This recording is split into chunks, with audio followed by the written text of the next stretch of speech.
Good day, everyone. So our topic for today is additional function.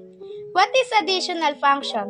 Additional function involves the creation of a new function through the addition of two other functions. Sahida will give you some example of additional function.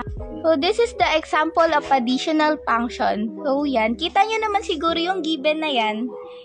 Huwag nyo kakalimutan lagi na i-bring down yan. Then, laging maglagay ng open and close parentheses para hindi tayo malito. Try natin i-solve tong additional function. First step, lagay natin tong equal sign. Then, copy 11x plus 2. Lagyan natin ng parentheses.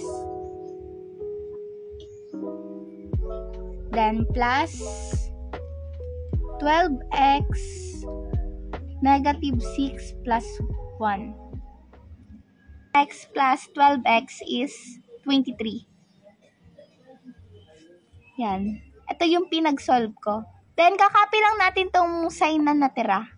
Tong positive 2, negative 6, plus 1. Then, next step is bring down 23x. Then, isolve din natin tong itong positive 2 and negative 6 plus 1. So, ang kakalabasan dyan is negative 3. And yan na yung sagot nyo. Diba? So, ngayon, meron tayong isa pang example ng additional function. Meron tayong 4x plus 2. Meron din tayong 5x plus 3 plus 4. So, ang gagawin natin, ibibig down natin ito. Lalagyan natin ng equal signs. Lalagyan din natin ng open parentheses. Yung dito, kakopy natin to, 4x plus 2 and close parentheses plus open parentheses 5x plus 3 plus 4 and close parentheses. So ngayon, ipagpa-plus natin yung 4x tas ang 5x. Ang mangyayari dyan,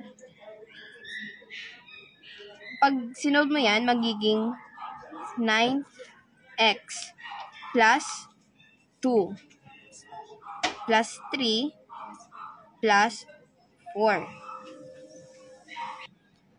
Then, i-bring down natin ang 9x kasi wala na siyang kapareho. Then, ipa-plus natin yung positive 2, positive 3, and positive 4. Kaya, ang mangyayari, magiging positive 9. And ito na ang answer. Write the open and close parentheses. Copy the 2x plus 3 and close parentheses plus and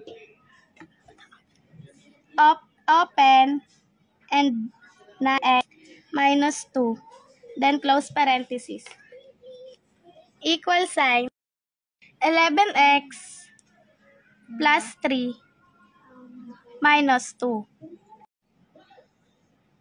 Bring down the 11x and solve na natin ang natitirang numbers.